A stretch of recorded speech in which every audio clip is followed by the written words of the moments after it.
Yo, what is up, everybody? Welcome back to the Mushoku Tensei, a jobless Orion Carnation. Tonight on episode tier list. We're doing a tier list. This is our post-season 2 Core 1 tier list. A bit of a mouthful. This is going to be a bit of a shorter one. I know, like, the last one we did, we threw a tier list onto the end of the post-season 1 discussion thing. So I was just, like, yapping for a bunch of time, and then there was, like, a little tier list at the end. This is also going to be a bit short of a tier list because we're just going to be ranking people that appeared in Core 1 of Season 2 as opposed to everybody from Season 1. Though I did throw in Eris for fun because I felt like she's kind of, even if she's not really like in the story, she's like kind of super important in this, or like the ramifications of the Eris situation is pretty much everything that's happening in this core, right? So I threw her in, but otherwise, let me just boom get it up. This is the tier list, right? That we'll be doing. So it doesn't have like Ruijerd or like Paul on it, right? Because they weren't in this core. But after season 2, after we look at core 2, once that comes out, because that's still gotta come out, we'll probably do another tier list that's like more conclusive of all these characters, of like all the characters. Yeah. So this is like a little mini tier list episode, kind of in the middle. Though it's still got a couple characters to rank, a good 12 episodes or so for us to look back on in this little tier list time. So should still be exciting nonetheless. The first tier list we're going to be doing is a best for story quality tier list, which I do every time. This is pretty much how much did this character add to the story, and my personal enjoyment to the story. We can throw that in, like give me a little bit of subjective protection. But how much did they add to the experience of viewing the story? How much did they add to the themes of the story? How much fun were they just to like? How much enjoyment did I get just straight up from seeing them on the screen? Like all those kind of stuff combined for just how much was this character valuable for the show and my experience of it? Definitely subjective, but that's the first one we'll do. We'll do like one or two other ones, kind of seeing how we feel as we go forward. But yeah, so that's the kind of criteria for this first one. Again, we did do that previous one at the end of season 1. But I also had done that after like 3 hours of yapping, so I don't know how much quality that has. That video was probably losing my mind somewhere in that video. But yeah, so we'll just jump into this. Do I have any water? It's empty. My water bottle is empty. Okay, we're going fluidless. This is a fluidless tier list. Woo, fluidless. Sounds like a speedrun category, doesn't it? Fluidless. Okay, yeah. Also, I usually put up like an OST or something, but YouTube started doing the thing where like they do anti-ad block now. I don't have an ad block that can get around that yet, so I'm just not gonna do that. I'm just gonna listen to my Spotify, but that's all gonna be trademarked. So sorry, either I don't got a little we can't be listening to the same thing here. I'm just gonna have a little bit of like soft piano going on in the background for me. Yeah. So don't worry about that. But blame YouTube for that one because where's my ad block? But yeah. Because like if we got ads at different times, it would throw it off, and I don't want ads blazing through the mic, while we're trying to tier list, man. That's just cringe. But yeah, okay. So let's just kind of go for it. I have like a kind of rough idea of where a couple of these characters will go, but this is gonna be figured out as I speak, right? Also, thank you, Whisper from the Discord, for constructing this. That's why a lot of these characters got all their little names. Like I said, I added in this image of Eris. I also threw in Nighthawk because I didn't see one for Nighthawk. She was in like half an episode of episode 0, so it is what it is. But I realized like, oh, where's my girl Nighthawk? So I threw in her as well. That's why she doesn't have her little name. But yeah, so thank you again for Whisper for putting this together. I appreciate it. Let's start. So, Princess Ariel. Ariel. Maybe I should rename not bad to good. Like how about we do like very good, very great, good, mer, and then actively detracting. I think I like that because I don't know if Ariel would quite hit very great for me, or if she would be top of good because I think she's good. She's definitely good. Her like relation for that kind of bounced off of Sylphie / Fitz, was I liked that. I thought that was like straight up positive, right?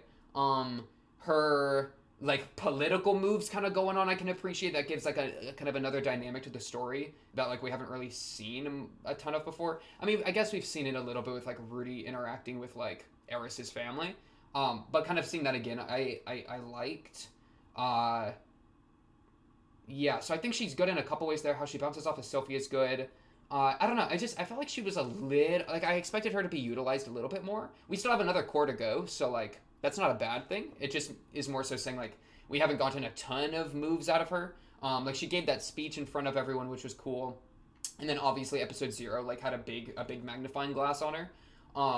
So in that way, she kind of oscillates in between very great and good, because I think pretty much everything that she does is like a net positive for the story, except for maybe I think the illusion magic thing, whereas like maybe she disguised herself. I think that just like that was kind of sad, but that didn't really go anywhere.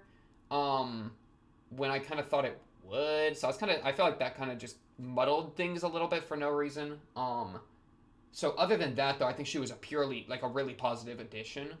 Um, yeah.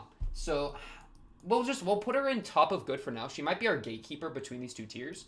But yeah, we'll keep her there for now. She might shift. Body Gotti is straight up at least very great. Dude, the guy's in like half an episode or whatever. He's in like an episode. Well, he's in like an episode and then drops in a little bit in 2 other episodes. The guy's Giga Chad, okay? Interesting freaking backstory, right? Demon King stuff, him splitting into different forms was sick. His fight with Rudy, that was sick. The like his personality, the kind of boisterous like Giga Chad personality. I like that personality. That was fun to just straight up watch. Attachment to Kisharika, I appreciate. Because that's something we heard about in season 1, so I was kind of like, oh dang, okay, like him coming in, it was like that made a lot of sense, right? Or that like was something that kind of was like a payoff to like something we knew this guy existed somewhere, so to actually like see him, it's like, oh, this is the girl, or this is the guy, right? Yeah, I mean, I again, it's another thing where it's like I want him to get utilized more, right? I want to see even more of the lad.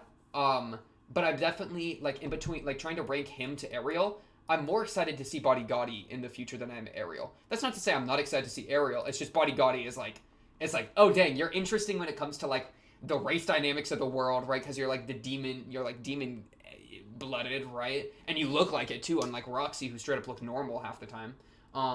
So that's interesting, and to have you in the like, school area could lead to some interesting things there. And also, you're just really strong, so you're probably going to be relevant in some, like, future fights or something, right? So watching you freaking 17 different arms crushing skulls left and right, I'm down.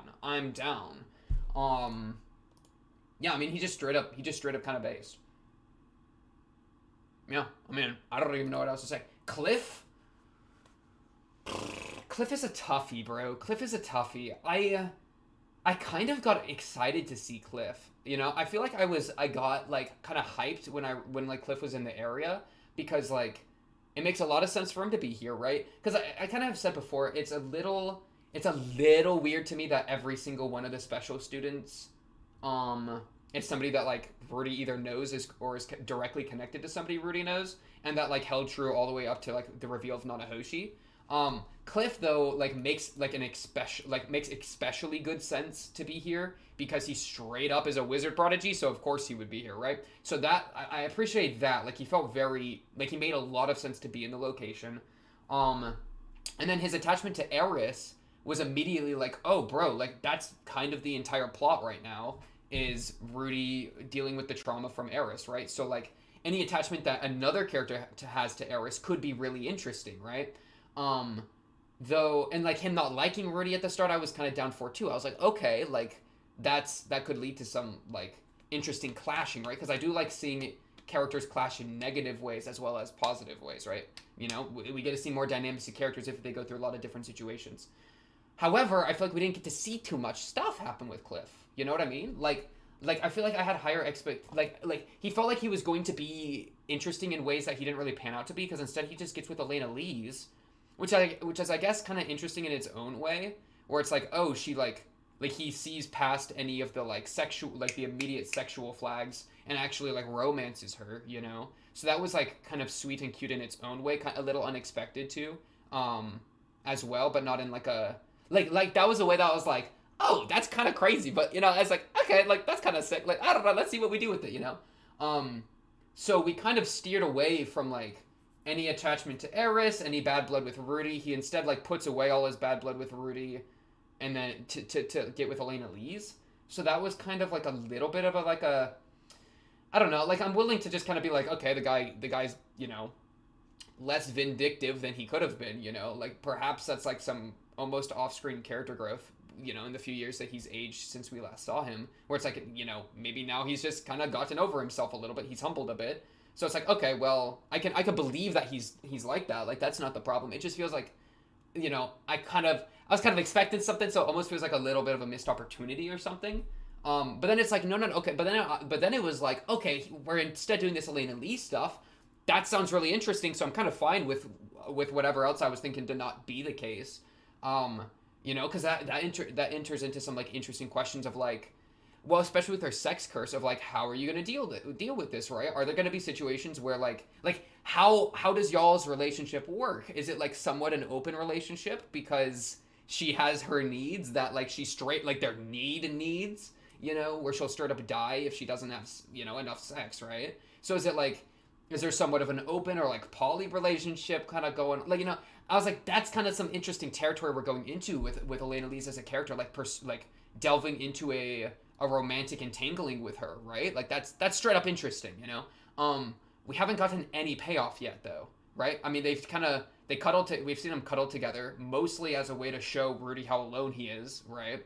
Like it's a parallel to Rudy being alone.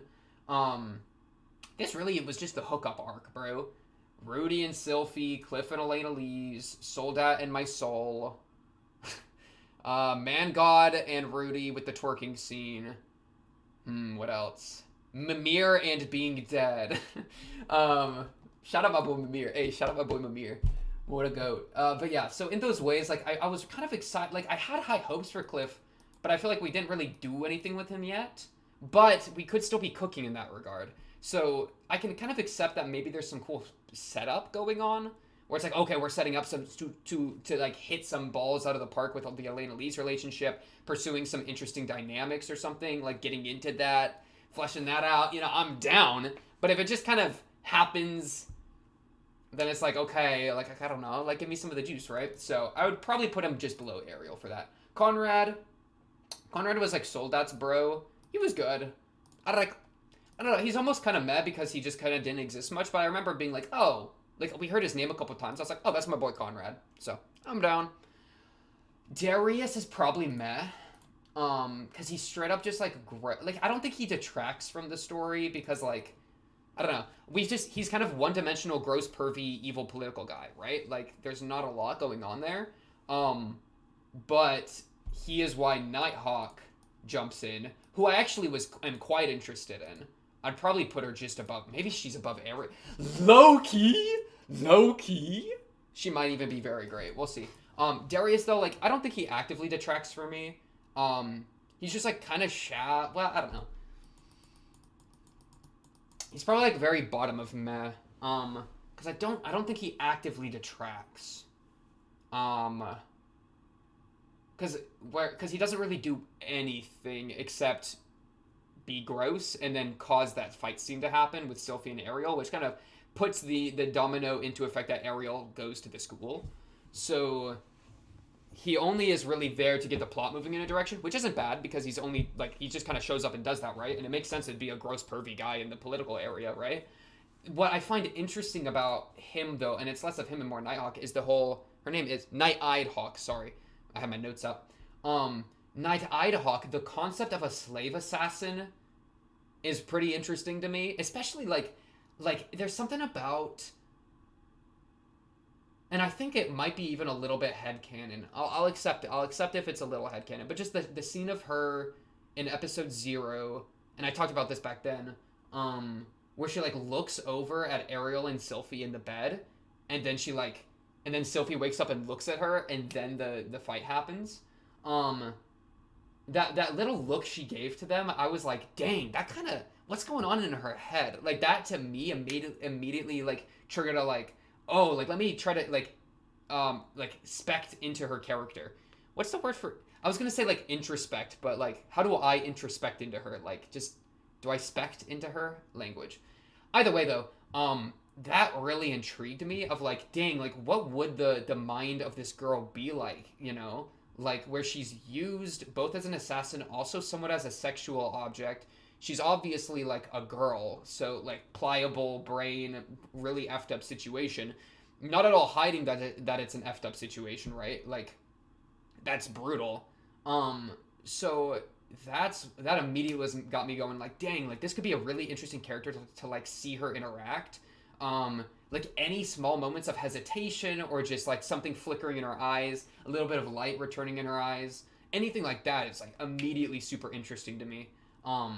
Because it's just like such a unique position for a character to be in, right? Like backstory wise. So in those ways, I actually quite liked Night-Eyed Hawk. Which is why I'm excited that she didn't die, right? I think she just got blasted out the window or something.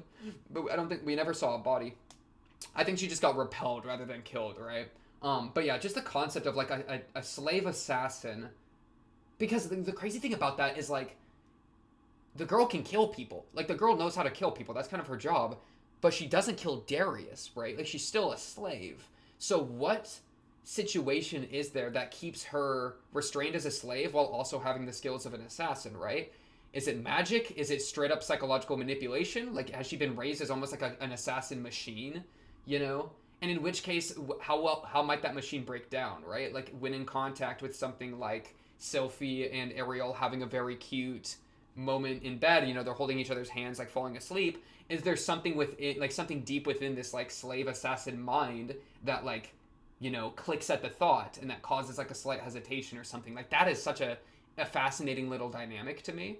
And we haven't explored it, which is totally fine because we only got to see her a little bit, but it definitely left me kind of like wanting more from out of her character, which is why I think I put her above even Ariel, because I quite liked Ariel, like no problem with her. I like her characterization and such, but there's a deeper interest that I definitely have like gotten out of Night-Eyed Hawk.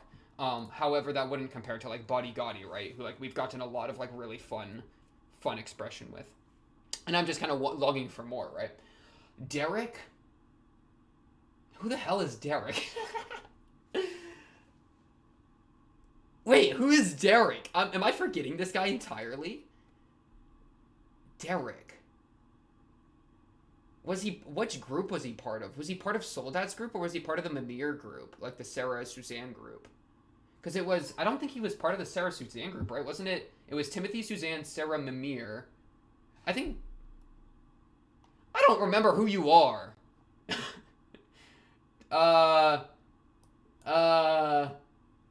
going in the back. All right, I'll deal with you later, Derek. I mean, that shows that you're kind of meh if I straight up like am not remembering you. Like I kind of like you look familiar to me, but I don't remember I don't remember your existence, brother. I'm sorry. Maybe that's just my fault. Maybe that's straight up skill issue. You're probably in some early episodes then, in those like first 3. Okay. Elena Lee's kind of follows the cliff thing for me. Right? Because like that's kind of they were very attached. Like their kind of story additions were very attached in in this core, right? Overall, I think like the sexual curse has been like very undefined in the anime, which makes it hard to like figure out like how her character functions almost.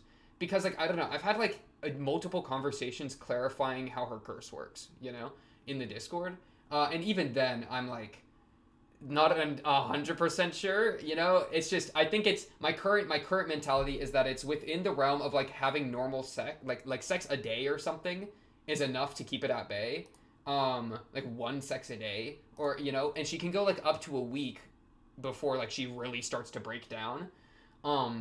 I just kind of assume she needs a little bit of a pep talk every day or so to stay in like peak form. But yeah, just it being but it's kind of weird because in the anime I feel like we just didn't really like, I don't know, it didn't feel very defined in the anime, and maybe I'm just missing a line or something, but I really don't think I am because I think they say a line or two that I feel like people like straight up like contradicted when they were explaining it to me. So either way, though, without that being very like clearly clarified, that kind of was like I don't know if you're just here to have a lot of sex on the screen or what. You know, there was some story addition in the whole like Rudius is next to somebody or like traveling with somebody that has like an egregious amount of sex, and he's having an egregious lack of said sex. So it's like that's a pretty clear like parallel for like, you know, a clear purpose for her being around,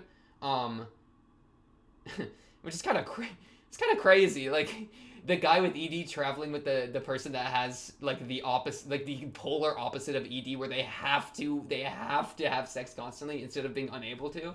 That's pretty funny. Um, yeah. So like I kind of get the purpose for like why she's around, but it's also like I don't know. I just kind of just there's so much sex that I'm kind of just like, whoo, again, woo. It kind of loses me a little bit when it's so constant, which it kind of is with her character. Like it feels like 90% of her character is just like the sexual aspect, which is why Cliff kind of cutting past all that and engaging with her like in a more like interpersonal relationship. That's why it's something like that's like kind of a nice thing to see. But we haven't really seen like the results of that yet. So I'd probably put her like right below Cliff. Low like there'll probably be somebody that comes between them in a little bit here. Because Cliff I think has a I don't know. There's another thing with Cliff is like I was kind of expecting his like ego and pride with spellcasting to serve as a foil for Rudius's like for a potential arc where Rudius kind of gets some ego and pride with his spellcasting because he's obviously like heads and shoulders above everybody else. So I that could have been like an interesting parallel, right? Or to like see Cliff like humbled in a spellcasting thing, because we kind of saw him humbled a little bit back in with the Eris OVA. But like in spellcasting specifically, or like Rudius kind of talking to Cliff and being like, Cliff having like an ego, and then Rudius like talking to him like about that ego in some way, that kind of being relevant. I was kind of expecting something there, but that hasn't really occurred yet, because Rudius hasn't really had a problem with that with like his spellcasting being so much that hasn't led to him gaining any pride or like whatever that we've really seen. He's low-key kind of like extremely humble about it, which that's a good move, Rudius, by the way. Good move, Rudius. And good move for like your character being not evil. Good positive character move.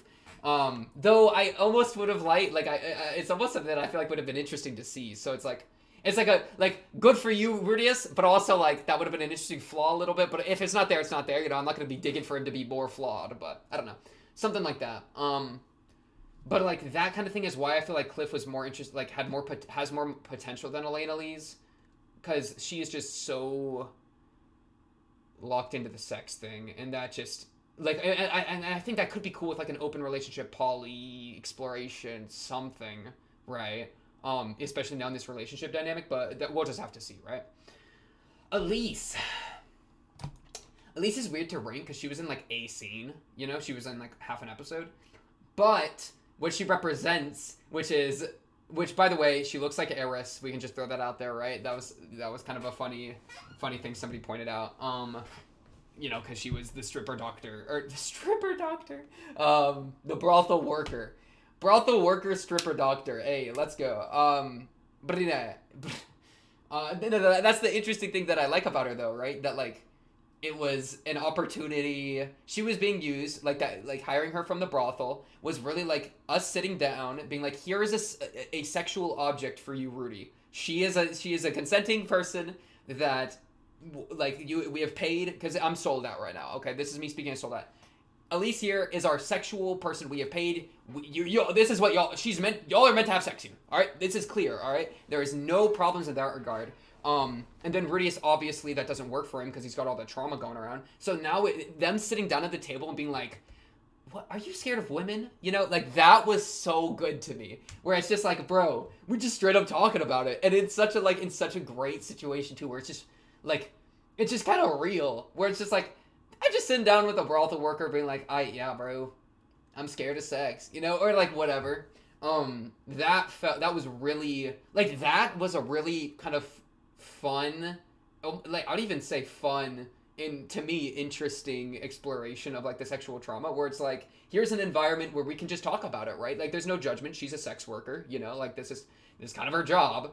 Soldat's is very bro. He's a very bro type character, so him being there makes, it gave a very like specific atmosphere, which I really, really liked. I was having a lot of fun with that episode. So like I kind of want to put her in very great, because I just kind of, what she represents was like, is a concept that I've kind of thought about before, that I find interesting, like and I talked about it back in that episode, But like a safe place to explore sexual things with a consenting person, and like, but it's also a service. I find that concept to be like an interesting concept. Um, and she straight up was embodying that in a funny way and an interesting way. So that's kind of straight up a dub. Is she above Night-Eyed Hawk and Ariel?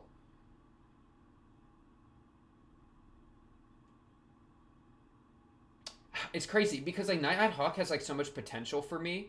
Ariel straight up is important, but Elise was a very positive exploration of the main kind of theme that's going on, right? Um, I just really liked that episode with Soldat. That was maybe my favorite episode of the season. That was probably my favorite episode of the season. I think my favorite episodes of season 1 was the Paul fight and the Paul reconciliation. I really liked that. And then in season 2, it was probably talking with Soldat and Elise, because that was just like the bro energy was so intoxicating for me. I really enjoyed that. Yeah. So I think we can keep her there. Maybe here. I don't know. I don't want it to be everyone in good, right? I want to have at least someone, like more people in very great. So we'll see. Gatorade. Just go in the bottom of meh. Like, you're literally just there. Like, you kind of just appear to bully Rudy for, like, a dumb reason. Like, because the panties fall out of the sky. And then you just appear to bully Rudy. To give us, like, bullying flashbacks. That was just kind of a random and contrived way to bring up the bullying PTSD.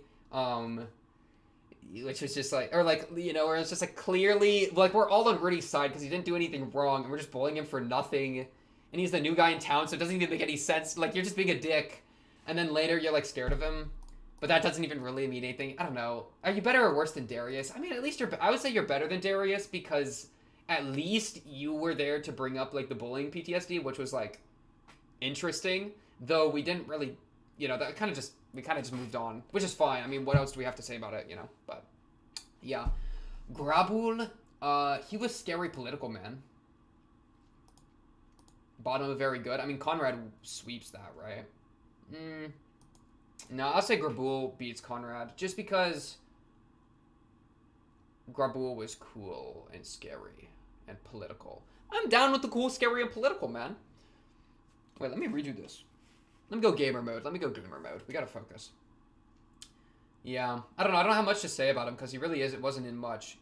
He just flexed, like, social and political IQ, and then that was his kind of addition. But that was interesting. I was locked in, right? Genius. That's like the principal, right? Or like the head teacher or something. I forget the exact role he has. You're probably gatekeeper of meh. You're just kind of there to be the principal. You don't really have any significance other than like 2 scenes. One where you say that Sophie's a boy or Fitz is a boy, and the other one where you like introduce us to the school. But yeah, you're kind of just there for exposition, which is fine. Julie. What episode was it? Was episode 7 or 8 that I went off on Julie? I went off on her. I'm not gonna pretend. It was strong. It was a strong. Listen, it was a strong episode. Okay, the post. I think was it 7 that had her as the slave, and then 8. I spent a long time ranting about it. I don't remember. That was a low point in our Mushoku Tensei journey. It really was. The vibes were not great, but I still, it is what it is. For those reasons, for the experience of talking about her, I gotta put her in actively detract. It might be my most controversial opinion, but like, I think she straight up made me more frustrated with the show than like almost any other element. Because it's just, we got this crazy theme here. We got this absolutely crazy theme. And it felt so heavy-handed and blunt at the end of the day. Where we spend like a few minutes, we spend like 3 to 4 minutes where it's like, okay, let's go buy a slave. And it's like, all right, that's already kind of crazy. But like, sure, let's do it. And then we just buy the slave.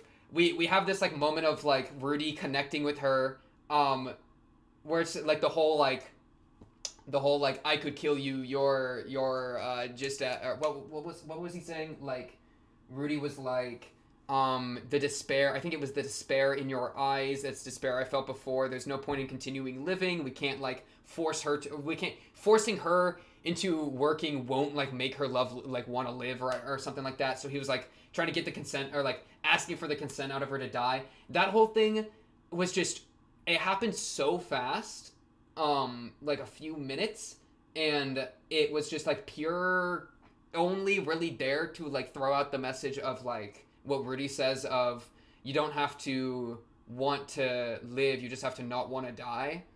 You know, I think I might be butchering that a little bit, but that was like roughly the quote. And like that idea alone, I can appreciate because I think it's a good like theme or idea to have, and I think it works really well with Rudius's character. But the execution of it with Julie, I was very frustrated by, if that wasn't clear, right?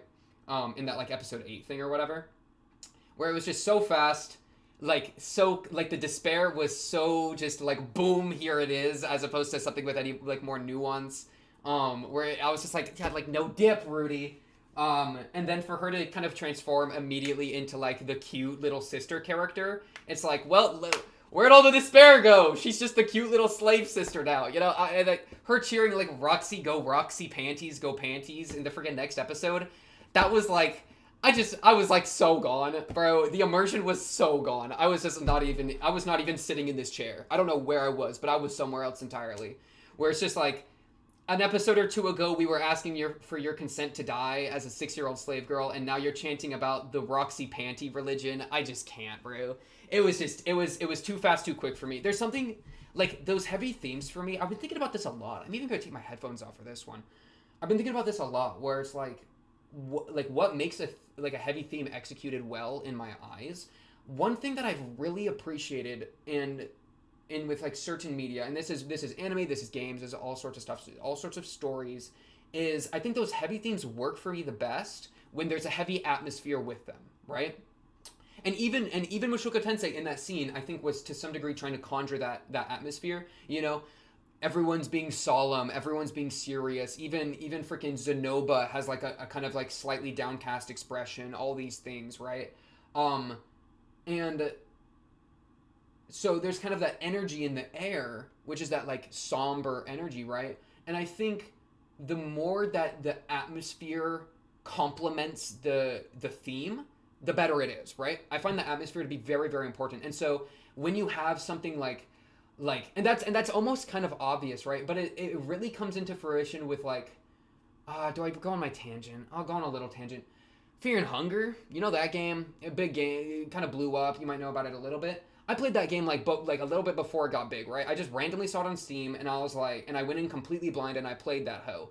Oh my goodness, the despair I felt. Oh my goodness, the despair I felt. There were some like crazy, and I'm not gonna go into it, right? But you know, spoiler safe. But there were just some moments in there that I was like, I truly feel the despair that this environment is. Like I am so immersed in the setting and in the world because of how much of my own discomfort there is, right? And so it was pulling me in by concocting this like horrible environment in these horrible situations. And there's a very specific interaction in my head, but it was like something went horribly wrong, and I had to like make a choice. I was like there was a horrible choice in front of me, and I knew what I had to do, and it was just so horrible to click the enter button to like accept it.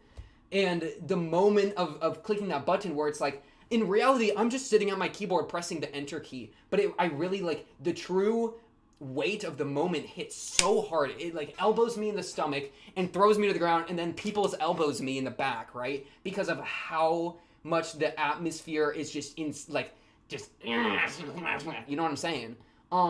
So that really makes those heavy moments hit for me, where it really is something that, like, I'm immersed in the heavy moment, and so it feels like it deserves to be there. It's almost like just throwing in something crazy and random would bother me, right? Where it's like imagine this, like, oh, I'm just having my fun, happy anime, and then all of a sudden, character just gets like their head chopped off and their body ripped in half. It's horrible, it's gory, it's disgusting, right? And then we just kind of move on. It's like, bro, was that shock value? Like if there's no atmosphere surrounding that, if we just kind of do a horrible thing and then immediately move on, then it's super discombobulating, right? And that can be useful in perhaps like for like shock humor would come to mind. There's a lot of like adult cartoons that do that kind of stuff, right? Where it's just like, holy crap, that was crazy, and then we kind of move on. But like people don't look at those scenes and go like, I mean, I guess you could. You could do a deep introspect or like a deep interpretation, but I don't think when someone's more casually watching that they would look at like a scene like that and like where it becomes unexpectedly gory and then quickly resumes its cute facade or whatever. They wouldn't look at that and be like, like let's like feel this scene of gore and really like immerse within it and feel these themes and then really connect with them in that way. No, it'd just be discombobulating because your mind is in one place and then you're hit with something else and then you're somewhere else and then you're back to where you were and it's kind of confusing. That's what I feel like happened with Julie with me. Where it's like, bro, we go from we're in the middle of the school arc kind of casually. We're talking about like doing magic figurines, which is super kind of, I don't know even what I would call the atmosphere with that scene, right? Where it's just like we're trying to teach freaking Zenoba. I almost called Zenoba Zoldat for a second there. No, Zenoba. Zoldat, the fusion between Zenoba and Soldat, the craziest shit. Okay, never mind. Focus. But we go from like Zenoba's kind of goofy hijinks of like, oh, figurines, whatever, and like we're doing some like magic stuff into like, okay, we're gonna buy a slave, and it's like, okay, that's immediately kind of crazy. We had a slave earlier this season that was super depressed, super messed up. I'm talking about Night-Eyed Hawk was being sexually molested in front of us and then tried to kill people. So we've seen like a more serious thing with slaves before, and then so it's like, okay, in the same season, and so we go to the slave market. Rudy and Fitz are like looking at Fitz is like staring at the slave dude's giant cronker. So that's like a little more of that silly kind of like, slightly sexual, not like Omega serious, but just, like she's straight up sexually objectifying a dude's cronker right there. And it's kind of almost a play of like, I don't know, I feel there was like some interchange between her and Rudy there that was kind of funny. I think she was thinking about Rudy's like sexual drive or something there. But so we're kind of in that realm, and then we go to child, 6-year-old, enslaved, malnourished, beaten. The guy's literally reaching for his thing. Freaking the Santa-looking dude is reaching for his thing to beat Julie or whatever. So we go into this place, and it's like, okay, this is a crazy atmosphere in here, right? So I'm like leaned in, and then Rudy says a bunch of like blunt stuff, which is like interesting. Like I guess it's interesting to like read into that with Rudy, but it just wasn't like at all hitting for the atmosphere because I'm still kind of reeling a little bit. And then we go to have dinner time with her, where we feed her some food, actually get to know her name her, and then we're moved on. Like that's all she really got to do, So like she's just kind of thrown in for that. It feels like she was just kind of thrown in to like hit us with a theme, but that theme the execution of it just completely fell for me. And then whenever I saw her in the future, it's like I can't take your character like you go from enslaved, like on the verge of death, slave girl, despair in the eyes, etc., into like now we're chanting Roxy panties. This is kind of a absurd, comedic, crazy crazy in like almost like a fun way scene where we're chanting panties to our two enslaved cat and dog girl people. And the 6-year-old slave girl is like part of that, though now she's kind of just like a more of a family member, like a little sister to Zenoba. But it's just like I cannot take it serious. Like it just completely wasn't there for me, right? Completely wasn't there for me, right? That's what I meant to say there. We're talking kind of quick.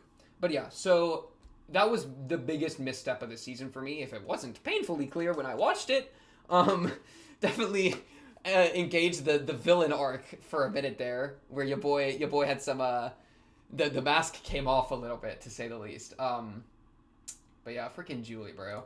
So, I mean, and there is something positive with the whole, like she fleshes out Zenoba's character more as, like, a little sister thing, and it's like, oh, look, Zenoba, like, has some, regrets about killing his baby brother.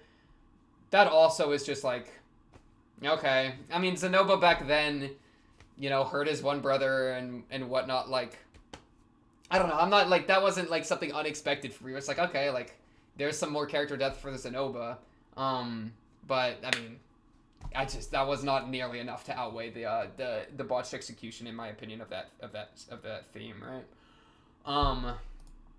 So yeah, rip Julie. Linnea, what do I do with you? You're kind of fun. You're definitely better than Persina. You're kind of fun, just to like exist as a character. You kind of have like a fun personality, so that's a plus. Maybe loses to Ariel beats Cliff. I don't know. She's kind of fun or whatever. She's just kind of a fun character. I feel like there's not like ton that like engages me to like read deeper into her. You know, she's just like the way she's used as like a like Rudy owns them or whatever. I forget the term they use, but after like beating them and like kidnapping them, crazy to say. He like owns them, and then like the other people like fight. They like lined up to fight Rudy's to like get them. You know, that was kind of like a like I thought that was like a a good enough like plot beat. You know, I was down with that. And so like and that tells us more about like the beast person culture, the Doldia culture or whatever. So that's kind of interesting world building there. I'm down with that. So that was kind of positive. Her personality's fun. Yeah, I mean, kind of simple as, right? Like, it's funny, I originally thought she was Mini Tona, right? So that was kind of funny, because that led to me being like, oh, are we going to talk about Eris? But then we just didn't. Bro, did we never, how much did we talk about Eris? We, like, never talked about Eris, bro. We talked about Eris a little bit here and there, but, like, like Cliff, who I thought would be Minitona, there were all these moments that I was like, holy crap, Rudius is getting reminded of Eris constantly, like this is crazy, and we did get some of that, right, with like Elise looking how she is, the whole like Soldat thing with Rudy. The kind of entire arc has the Eris trauma like as the freaking undercurrent for like obviously, but yeah, I don't know, I think she's probably good right there. I don't have much more to say on her. Luke Pilimon, otherwise known as Luke, son of Pilimon. Lucas Greyrat. What do I do with Luke? Luke kind of just aight. I don't know. I don't have much to say on Luke. You're kind of aight. I don't know. You gave us the aphrodisiac. That was cool. You had 2 girls on your, like, shoulder when you talked to Rudy and, like, got mad at him for, like, forgetting fits or whatever. Though that was just miscommunication diff, and then any of the anger you had at Rudy there didn't like lead to anything, because like you were like Luke was obviously like didn't know the situation, so like that was completely rescinded by the end of the core without like causing like a conflict.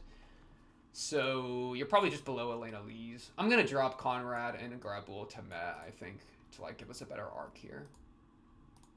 I don't know. We'll see. Man God. I don't know about you, Man God. Man God's cool. Man God's probably like... I might have actually put him perfect already. Man God might just be right there, right? Man God's weird. Like, he kind of is an interesting, weird plot device to me. He kind of comes across as almost like a prophetic plot device. I've talked about this before. Which I think isn't super, like, writing-wise, like, super compelling to me. Where he just kind of, like, drops in and says, Rudy, go to this location and do this thing and you will obtain this thing. And then Rudy goes to the location, does that thing, and then obtains that thing. It's like, okay, cool, Like that, he kind of just lays things out and gives Rudy answers to things. So that's, I think, not good. Like, that doesn't engage me. However, the underlying questions of why is he doing this, I find to be very engaging and probably will have to do with the end of the series, right? I mean, it just kind of has to, right? Because there's gotta be a reason he does this thing. His, like, any connection he has to Orsted is obvious. The connection he has to Orsted is obviously going to be important. The connection that the gods have to the concept of reincarnation and isekai is kind of super important. It's super relevant, especially with Nanahoshi walking around. So, it's Nanahoshi. Oh, Nanahoshi's right there. So I think he has a lot of underlying questions that I find to be very interesting, but in terms of how he's been used, like his like goofy twerking dance, is just like, okay, Man God, go off, that's not like a detraction for me, but I kind of just like, he's just kind of doing his thing. And then otherwise kind of how he's used as like a plot haver eventer, is a little like bro to me. But I'm willing to like be down with it just because like it's gonna lead somewhere cool, And so, yeah, because other than and I've said this before, but it's other than like rather than Rudy doing things, Man God just tells him what to do and then he does it, right? So it takes away from like what that tells us about Rudy. Because he's just kind of getting put on like a roller coaster track a little bit. He's kind of it's like getting railroaded, bro. It'd be like if this is a D&D campaign Rudius is the player character, Man God's the DM, throwing in a random DM NPC to like guide Rudius to the locations that the DM wants to play, like to take the adventure to, you know? Like it kind of serves that function. That'd be funny. Maybe, yeah, because I play a lot of D&D. Maybe that's like part of why I don't like Man God too much, where it almost feels railroady. That's a kind of fun concept. Where perhaps other people wouldn't be as bothered by that because, they, just a thought there. But so Man God does have things that kind of bothers me a little bit, but he also is gonna be really relevant and really interesting in the future. I'm willing to bet. And he's kind of absurd in his own way that is engaging. So I gotta give him a good. I don't think I'll put him into very great. He probably beats Ariel just, and then I'm gonna have him lose to Night-Eyed Hawk, because Night-Eyed Hawk is one of those characters that like on a deeper level I'm interested in, where it's like, oh, like this is kind of getting to some core. I'm like, okay, like let's cook. We're cooking with something now, right? Like yeah. Oh, Mimir, dude, Mimir. I don't know where to put Mimir, bro. Jeez. The thing with Mimir, goofiest green top alive. No joke, his green hair took me out of made a what should have been tragic scene so funny to me. I don't know. I said this in the Discord. I'll just say it again. The scene where Rudy, I think it was the scene where Rudius like has his like hair in a napkin or something, and we see that little green tuft of hair. I, no joke, was so close to laughing. And I purposely stifled my laugh. Like, if you go back, and you watch that scene again, I think what I do is I have, like, my blanket, right? And I, like, cover my mouth, and I wipe it off my face. Like, I had to pull out my poker face, because I was thinking, like, don't laugh at the scene. Don't laugh at the scene. And so I covered it, bro. And Mimir made me cover my face, because his death was so funny to me because of his design. Because he's just an off-brand Ruijerd, bro. He really thinks he's Ruijerd so much. You're not. You're not Ruijerd, brother. You're Mimir. Mimir. You know what I'm saying? Like, damn, brother. So, like, in that way, you engaged. You were one of the funniest things that happened. But I know you weren't meant to be funny. So I can't tell if that's a detractment from the story or if that's like really good because it was so funny. Yeah, I just can't help but meme the guy. So I'll probably put him in top of meh. Just because I think the what I got out of him pulled me away from the place that the story kind of was meaning to go. But it was so funny to me. Yeah. Nanahoshi gotta be at least very great. Probably beats Bodygotti. What I like about Nanahoshi is that Nanahoshi like parallels Rudy so well. The idea of like her paralleling like a shut-in Earth Deist thing is interesting as well. Because that's something we talked about off of shout out Fallen Granny's comments. So that I enjoyed, and then like her as another person that was isekai'd, kind of like Rudius can't escape from the past world a little bit. You know, like a reminder of the past world that forced Rudy to like show us how much he didn't want to go back, which was we all knew he felt that way, but to see him like go through it was like that was engaging. It made a lot of sense for him too, because of their manner of which how they like appeared here was so different with like the reincarnation versus the teleportation. Her personality was interesting too, her awning and offing of the mask, to kind of like show her like emotional willingness to like have like emotional connection or like deeper connection. And then when Rudius was like, nah, I ain't about this. I ain't about the past life, brother. I'm here for the now. She was like, never mind. Fair, Nanahoshi. Fair. And man, she's just kind of based. I just kind of like her, bro. I can respect the grind set driving you insane and driving you into isolation. That's a fun little idea for me. So that's kind of net win on all accounts for you. Yeah, I mean, I just straight up like everything you have to do, like everything with your character, and you're gonna be super plot relevant because you're kind of the teleportation disaster stuff is gonna be really plot relevant, right? That's kind of probably the main. That's kind of the main plot of the story. Low key is the nature behind the isekai stuff, and then the actual ramifications of it here. So super down with that. Super down with that. You looking the other like her friends that got isekai here too. Like her one other friend that got isekai'd here too, we can assume, or teleported here rather. will be interesting as well. So you were just straight up good. I just straight up liked that your entire thing. Good conversation out of you. That was like a locked in episode, bro. Patris, who the heck are you? You were with Suzanne, right? Oh yeah, I can even see Suzanne's head in this frame of you. You're kind of just, You're worse than Mimir, because at least Mimir made me laugh, bro. You were just kind of a dude. It is what it is. Ain't much to say. Luke Pilimon, otherwise known as just Pilimon. Luke's father.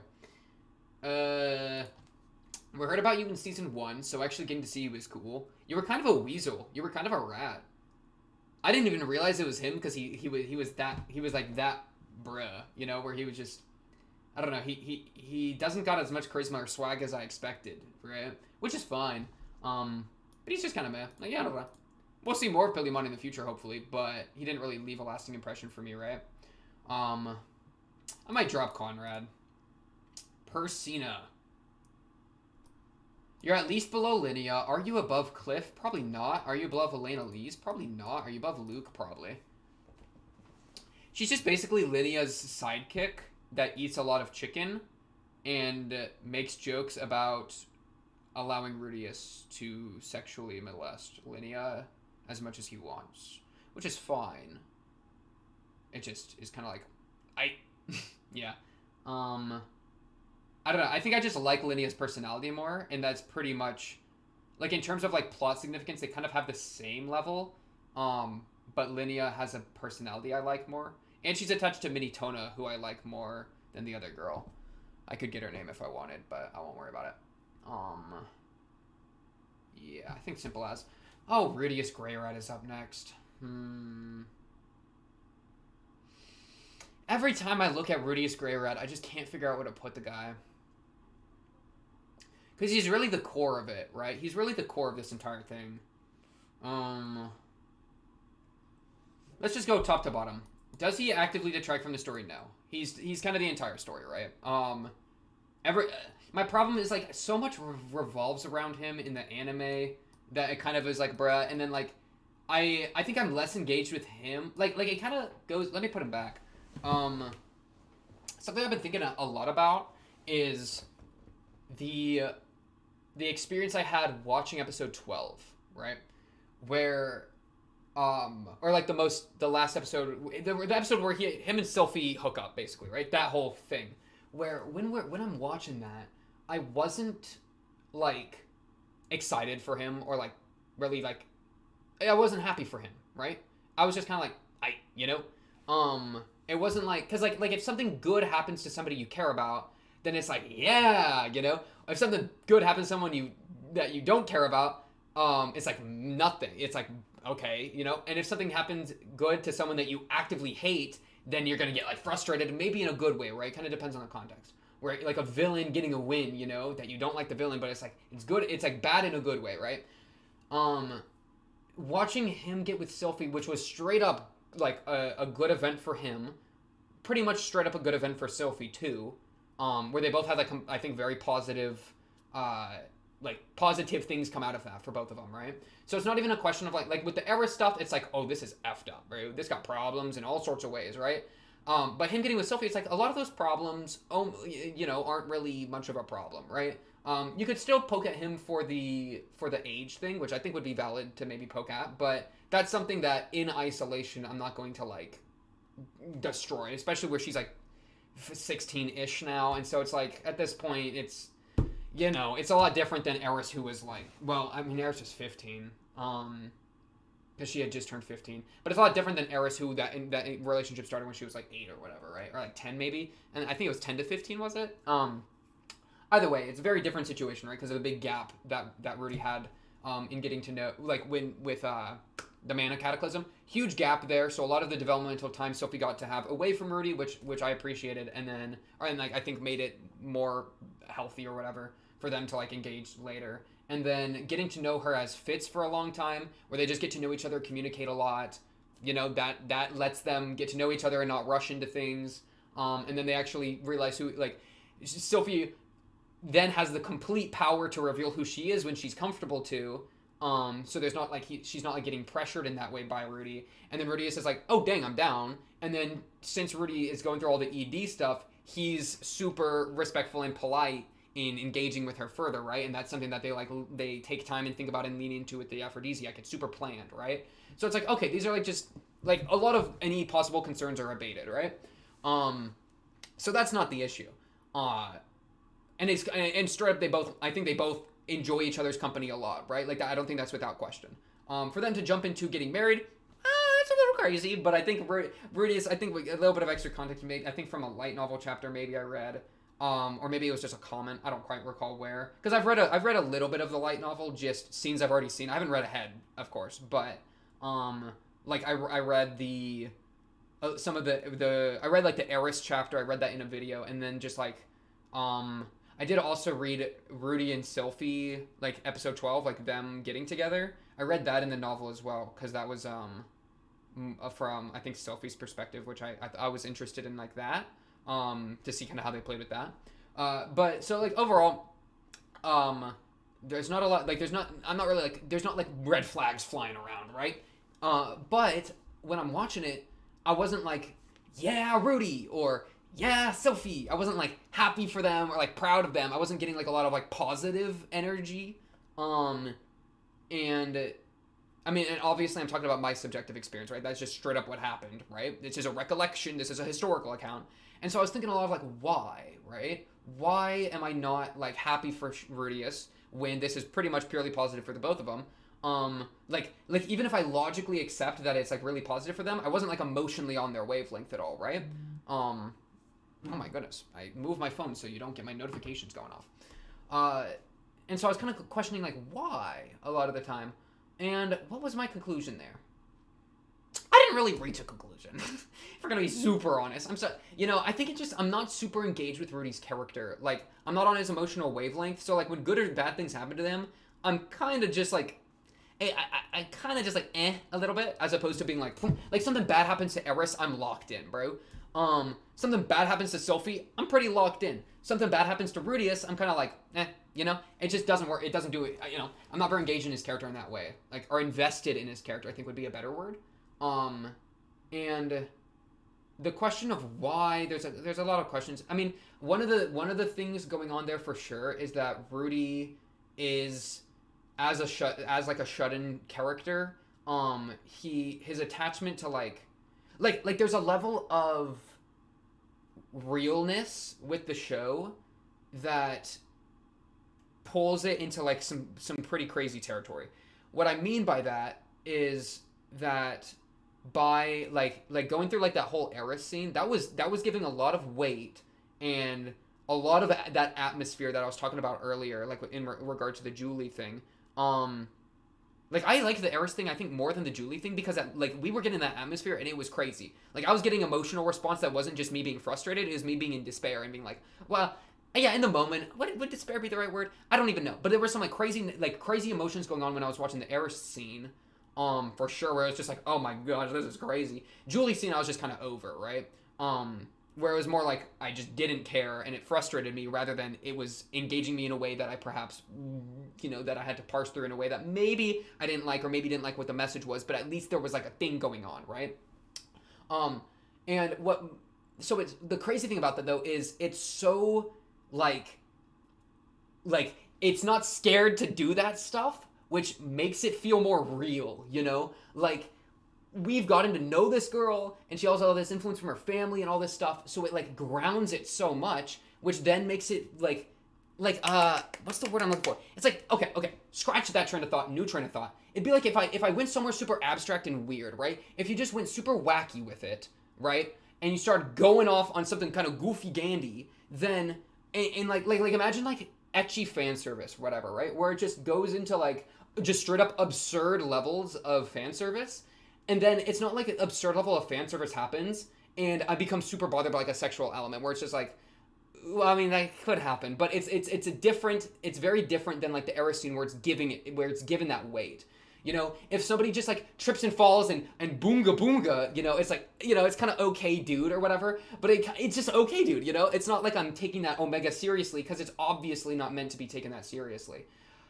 Rudius's character is not abstracted. He's grounded in like shut in otaku, whatever the terminology. I don't know the terminology that well, but he's grounded in that like kind of neat shut in otaku whatever stuff, right? We're given his like pretty uncensored thoughts on a lot of things constantly to continue that grounding, right? I mean, even this shot of him here is him having an entire PTSD episode. So like they full send a lot of the like taking it seriously and grounding in like kind of or like making it more realistic as opposed to abstracted, right? The thing that when you do that, when you make it more grounded, then it becomes like a sexual element. I'm more inclined to put under a microscope compared to an abstract like fan service scene, right? Fan service, I'm not gonna freaking analyze like, oh, like is this morally correct? But when you're bringing in like characters that like have a lot of this like that are a lot more grounded in like how people function and a lot more grounded in like the real world and actual types of people that exist in the real world, right? Literally earth deist type people do exist out there. So when you bring that in, then it provokes a different lens that I tend to view it. Have I enjoyed how they've viewed or how Rudius has existed and how we could view and interpret his existence in this story through that lens?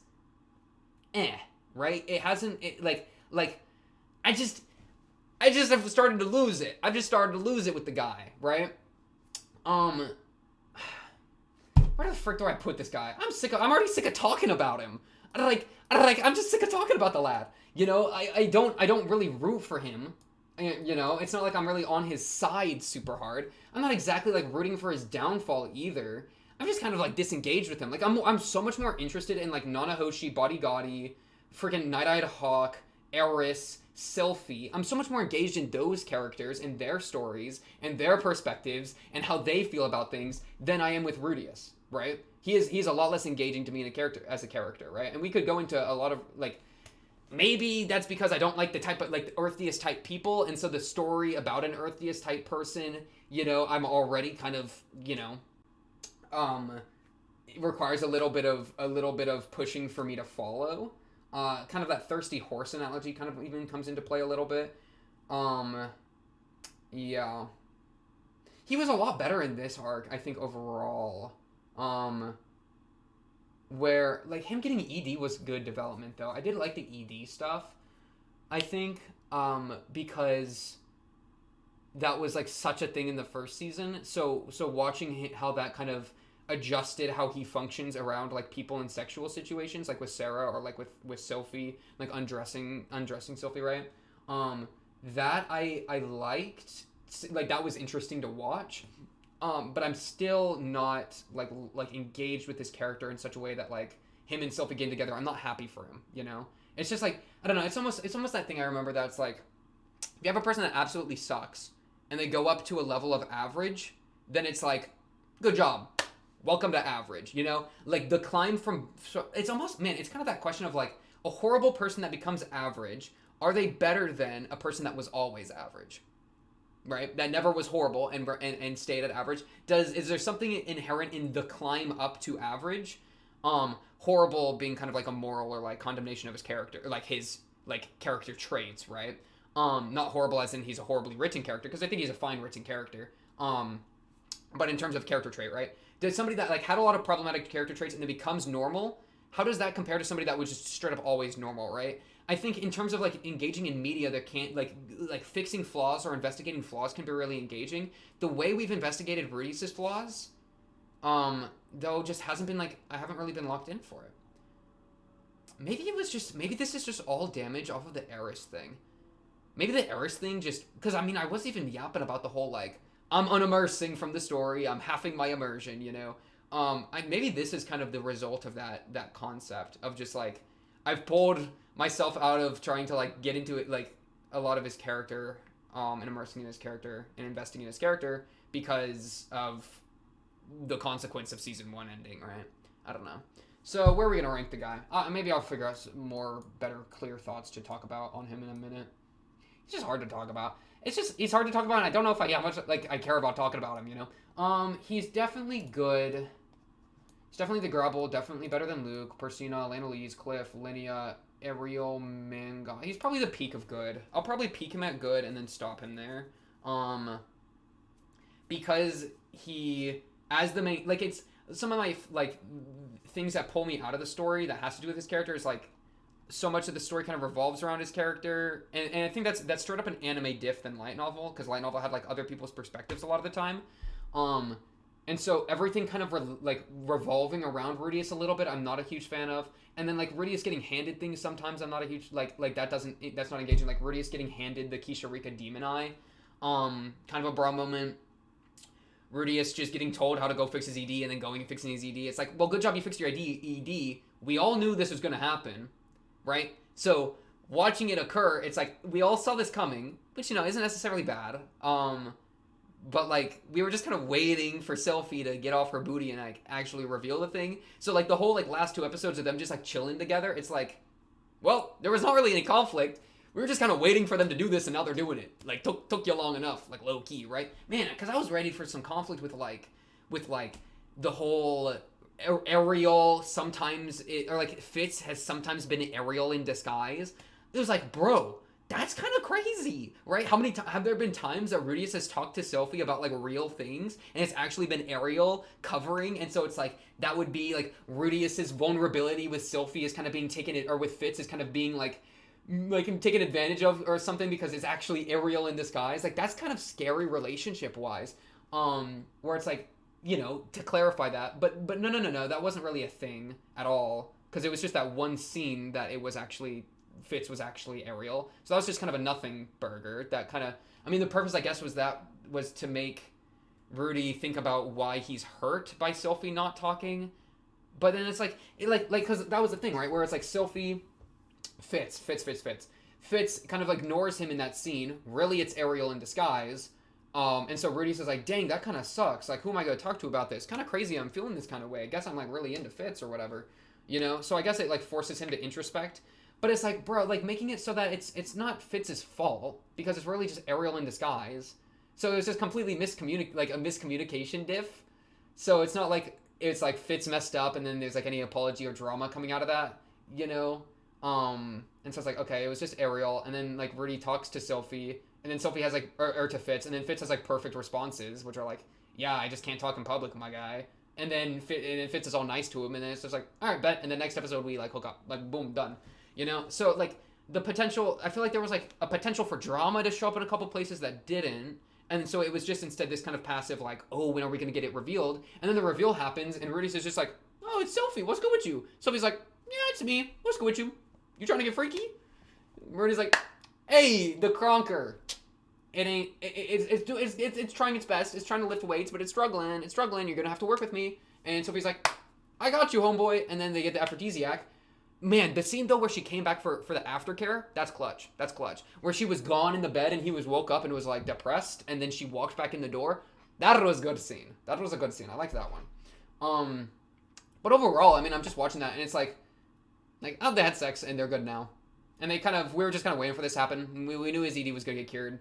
So it's not like I'm like engaged in a like, oh, how is this gonna pan out way? And I somewhat was, because there were some elements going on with like the illusion magic stuff with Ariel. But then that didn't amount to anything, so it's like, okay, well, it's not like there's any problems happening. And then it gets revealed, and then Rudy takes it pretty much perfectly, and then they pretty much perfectly communicate, which is, that was like healthy and fine, but kind of didn't have any drama there. So, I don't know. Yeah. Main character-wise, I struggle with Rudy. It's hard to rank him on this tier list, because he's literally the entire story. Or like so much of the story, right? So to say that he's like actively detracting, it's like, okay, he's actively detracting from everything where everything has to do with him. Like that doesn't really make sense. But yeah, I'm just not very engaged with the guy. Sarah, I think, is very great. I think Sarah's very great. I think Sarah's one of the examples. I'd probably put her right below Bodygotti. I think Sarah herself isn't a super strong character. What I like about Sarah is what she does to Rudy, though.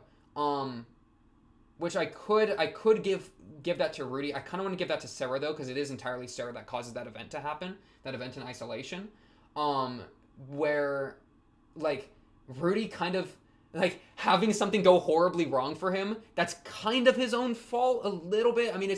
It's not his fault to have ED at all, but, like, him talking bad about her and her feeling really hurt about that. Like that made Rudy feel bad because he kind of like caused that to go wrong, even if that was completely coincidental and accidental.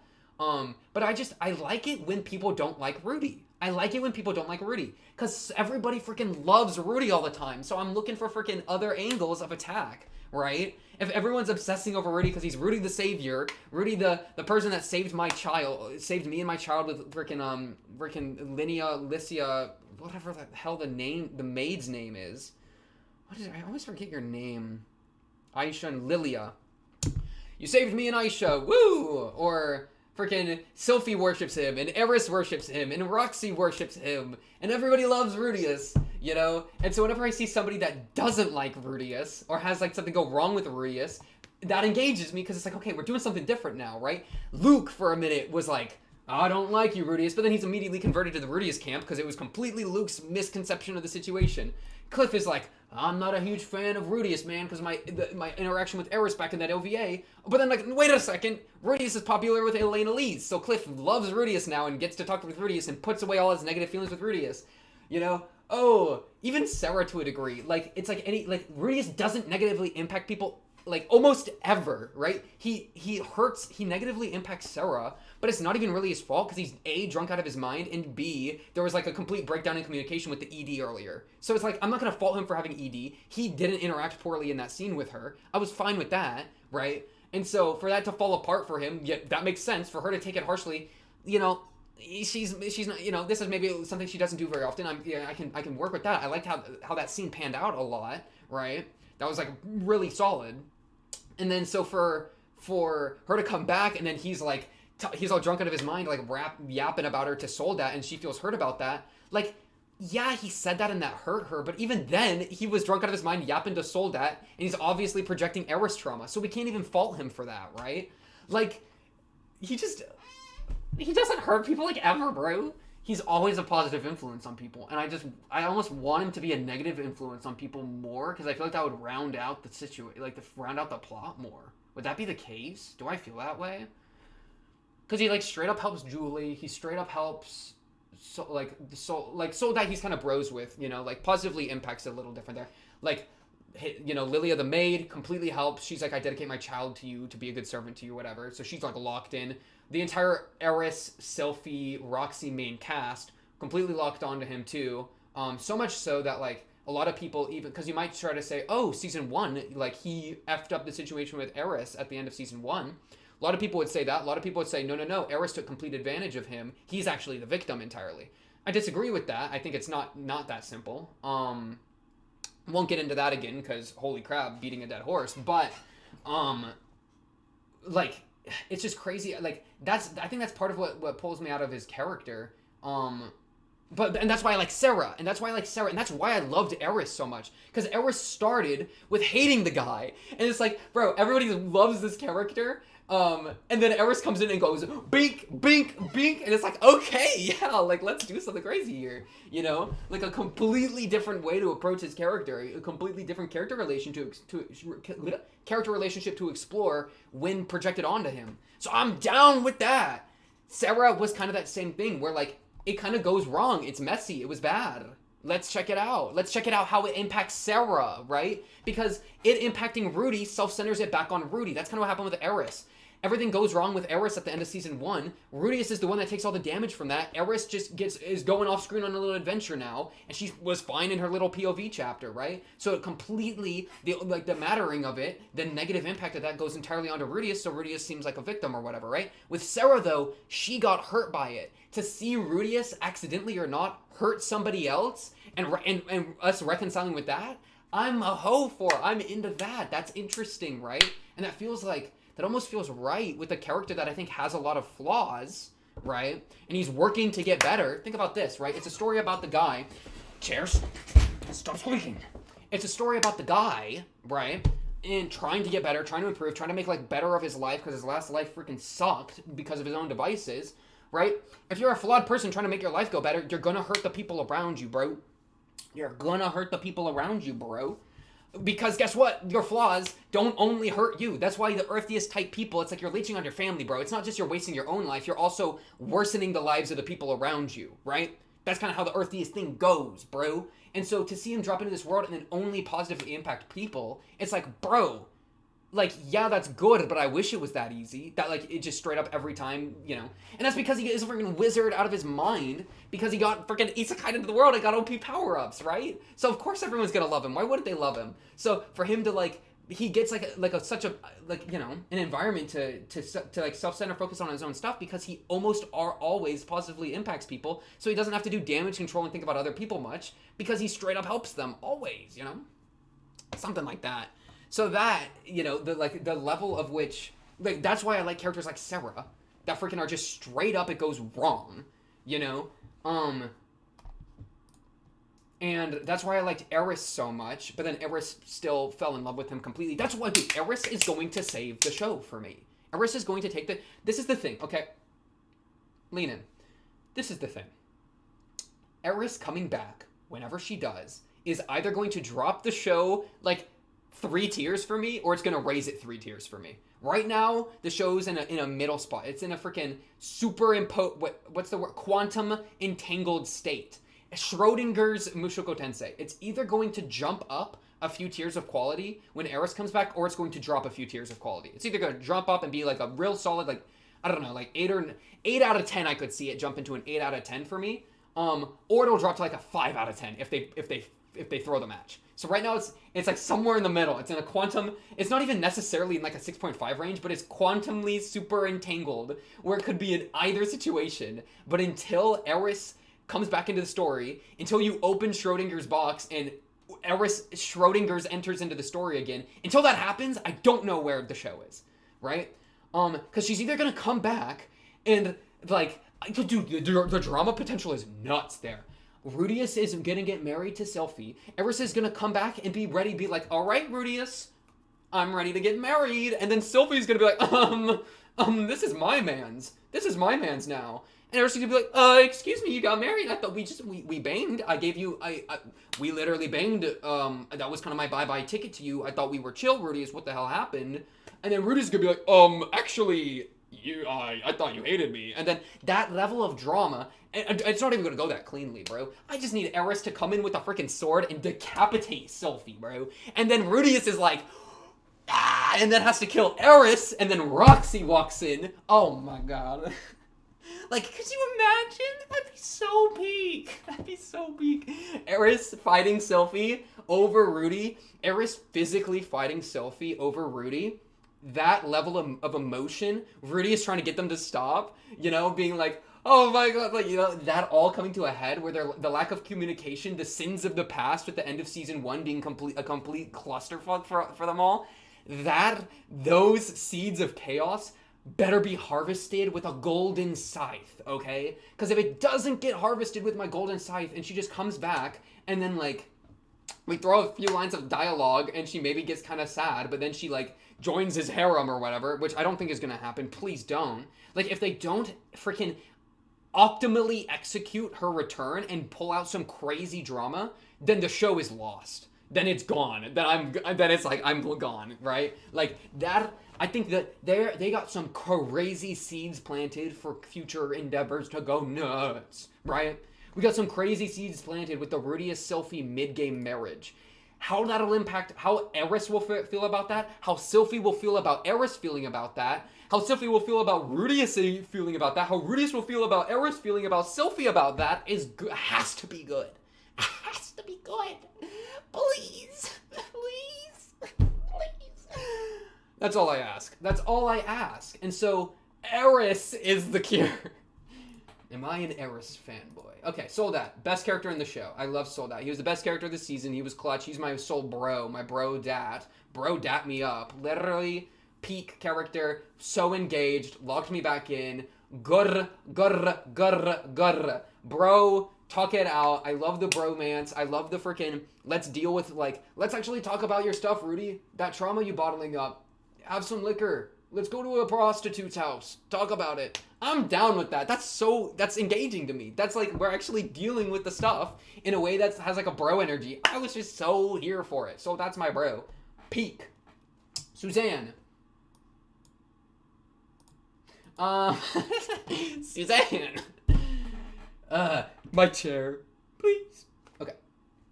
Can I take a breath? Can I take a breath after that one? I really went off for a second there. Oh my goodness. Oh my goodness. Okay. Suzanne.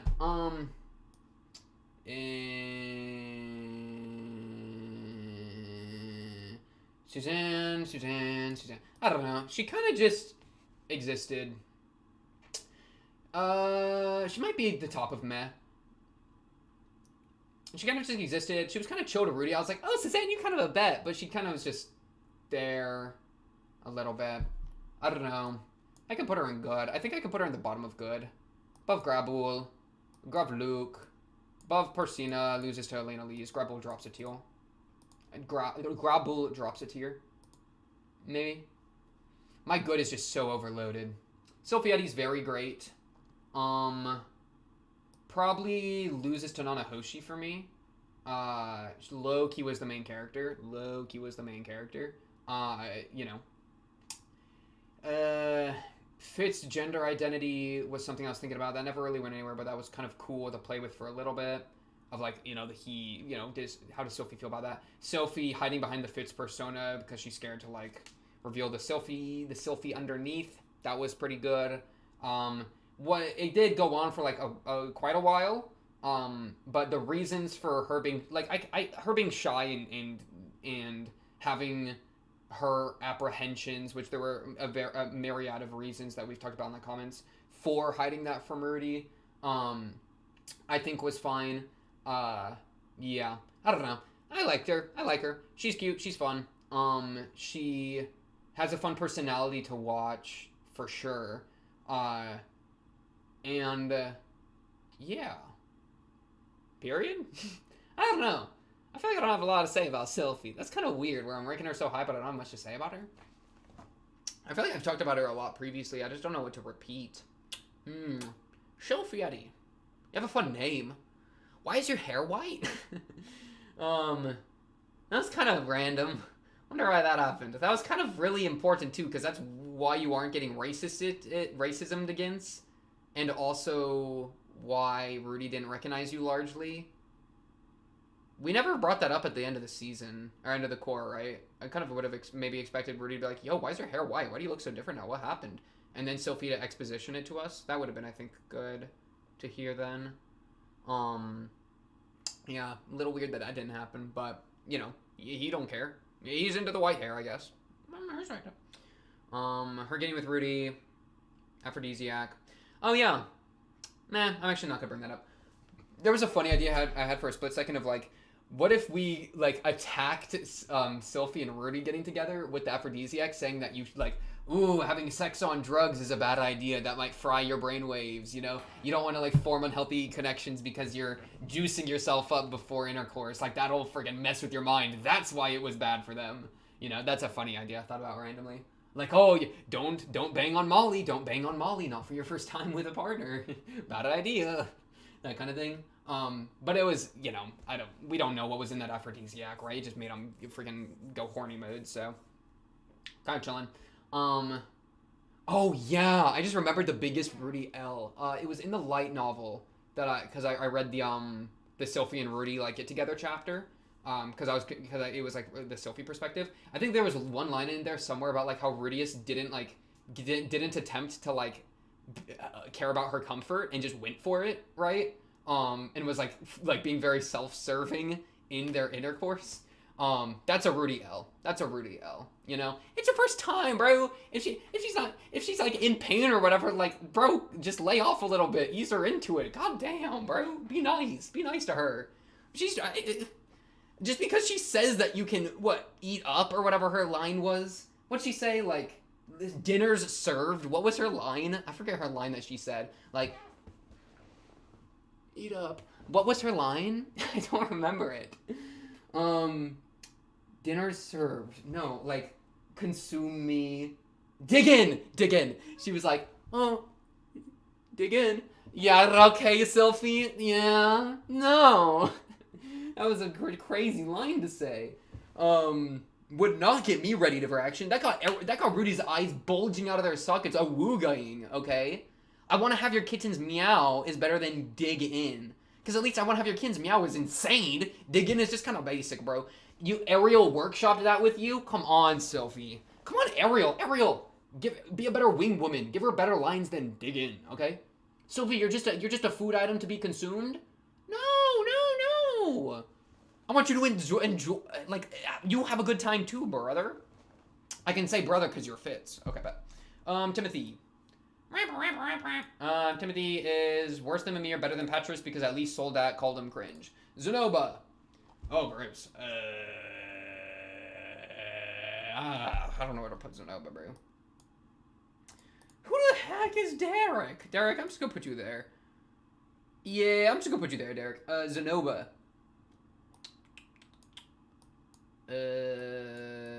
No wait.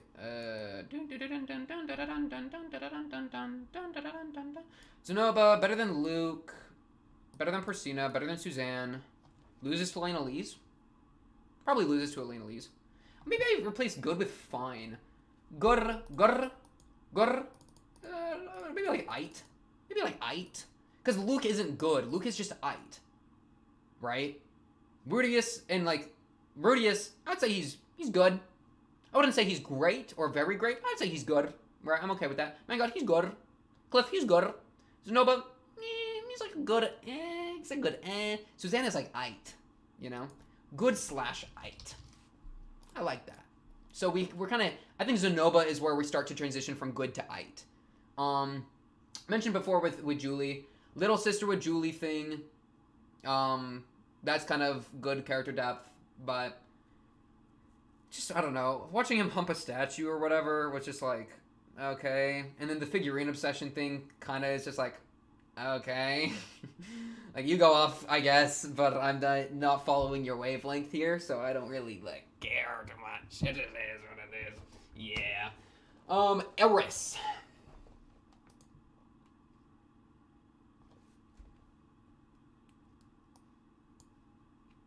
Cyclophers? The thing with Eris is that Eris is pretty much the fuel for this entire arc, and all of the parts about Rudy being with all the ED stuff, that's all to do with Eris and Rudy's interaction. And like the spirit, maybe I drop her to very great. I don't think I can do. I think she goes here. Actually, I think she loses to Nanahoshi. I happen to be an expert on the subject. The thing with I mean Eris is the ED comes from Eris, obviously, right? The trauma from Eris, good stuff. The potential for an Eris reunion after the marriage thing is literally the most pogged thing the show has going for it for me. Where the interaction of her coming back into the story is going to be fire. That's going to be heat, okay? Sylphie versus Eris would be so insane to watch. By the way, power scaling wise, I'd give it to Eris. Just barely, because Sylphie doesn't have a demon eye. That's all I got there.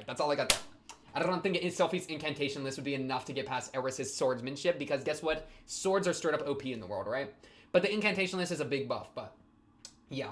Because we talked about that for a little bit, but we don't want to do a power scaling tier list because that I think is going too far. It would be super like where am I gonna put Body Gotti compared to like Rudius? You know, I'm on Body Gotti probably beats Rudius, right? Oh no, I'm power scaling. Let me stop. We don't want to go there. Either way though, just the Eris Sylphie drama has gotta be peak. So I'm really excited for that. Yeah, I just like her character a lot, bro. They really hurt me with her, though. Kind of crazy. It's crazy. I'm looking over my recording time. It's at an hour and a half, and I was gonna do 2 more tier lists. But we're at an hour and a half. I'll do at least one more. Let me do a little reset action. Okay, so this tier list is gonna be best friends tier list. It's gonna be a little more chill. This is just gonna be straight up how much I want to be friends with you. Pretty good friends. We'd be pretty solid friends. Or best friends forever. Pretty solid friends. Acquaintance. Spelled wrong. No thanks. Actively avoid. Perfect. No thanks. Aquanitance. Actively avoid. Perfect. Ariel. I think we'd be acquaintances. I don't know. She's so perverted with it that that'd be kind of fun to talk about every once in a while, but like she talks about that a lot, and she kind of on her own Sigma male grind set that like I don't know. Probably acquaintance. Body Gotti, I drink with him. I drink with Body Gotti. Body Gotti would be a fun drinking partner. He's sick, big boisterous personality, big loud personality, big attachment to the deep history of the region. Fire. I'm down. Cliff, kind of a nerd, kind of a loser. Is what it is. I do like your character, but I don't know if I'd be friends with you too much.